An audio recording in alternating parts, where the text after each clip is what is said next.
Hello investors, thank you for joining me. My name is Michael from Deep Value Returns on Seeking Alpha. Today I want to talk about Bed Bath's announcement that it has repurchased some shares and the stock has rallied meaningfully. So I'm going to go through what actually has changed here, and given that so many people wrote to me about this, I wanted to kind of get in front of it and just say what are my thought processes and why I'm not getting involved in this stock. Okay, so Bed Bath & Beyond announced that it was going to repurchase some shares. The way it was crafted, the email, was that they were going to repurchase approximately $1 billion of shares, and it was kind of written in a way that made you think that they were going to buy $1 billion worth of stock this year. What's actually happened is that you can see here in the graph, so they were already on target to repurchase approximately 700 million this year. So this was the plan altogether, and you can see here in the blue arrow that they were going to repurchase approximately 325 million this year. So what they've done is they've increased this to 625, so 300 million more, which is a fair amount.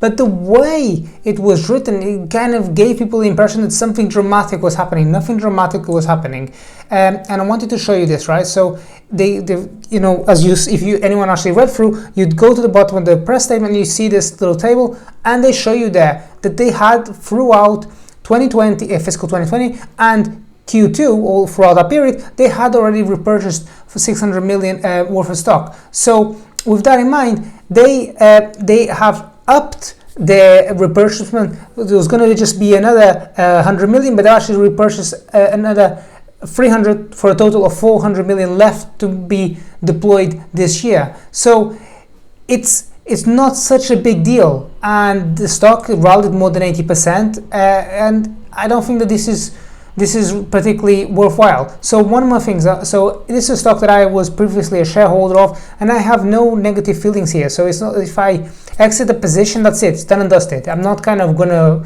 walk around sulking, and I don't have any kind of negative feelings. You know, you have to, when you invest, you have to be quite dispassionate. You have to be willing to incorporate facts as they come in, and you have to be able to kind of just look through the details, right? So here's the thing.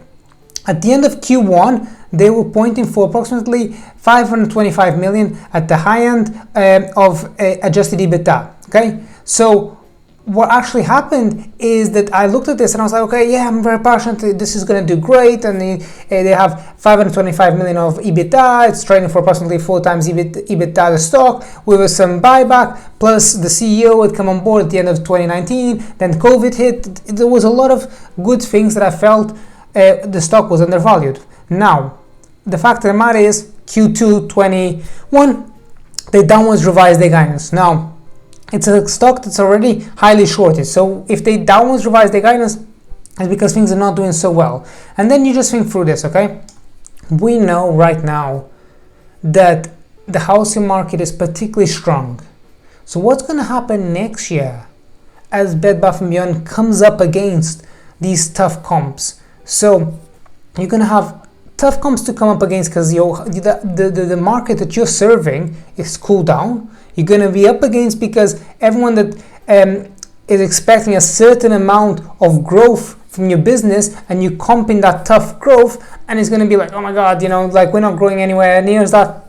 And then they're going to have to make the comparison to how they were doing to pre-COVID, and then it just unwinds. The whole thesis here, the bullish thesis unwinds, because ultimately, if the business is not growing and you're repurchasing a lot of your shares, you just end up with a bigger portion of a mediocre business. That's not a great investment to make. So one of the things I wanted to highlight just briefly is you shouldn't look for investments that kind of may work out. You shouldn't even look for investments that have a 60-40 chance of favorably working out.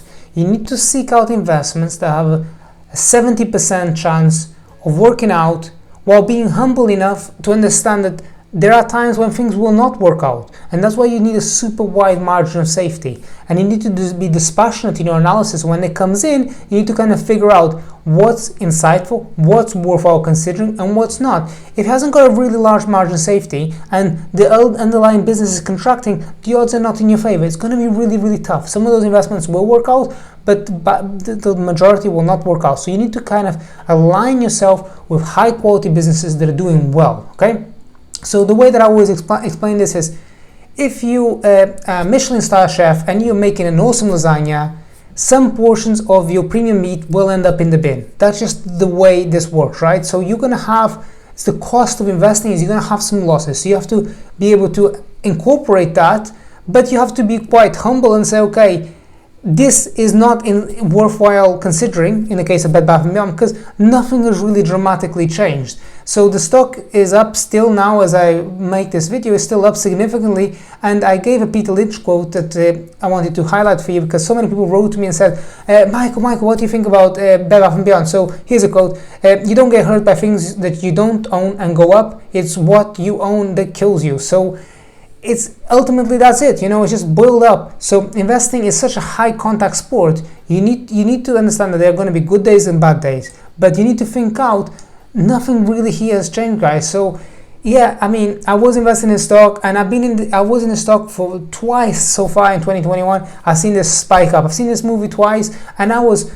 adamant, I was holding on to my business. I was saying, okay, I believe that the business is going to do well, I believe the business is going to thrive. There's a lot of negative news, but I don't see this changing. Nothing dramatically has changed, and their guidance that they put out in the press statement yesterday is pretty much saying it's consistent with what we put out at the end of Q2. So they're looking at flat comps. If you are looking against flat comps in a booming housing market, it's going to be tough for you to think about that when it comes to next year. So I mean, on balance, I can't believe that this is a worthwhile investment.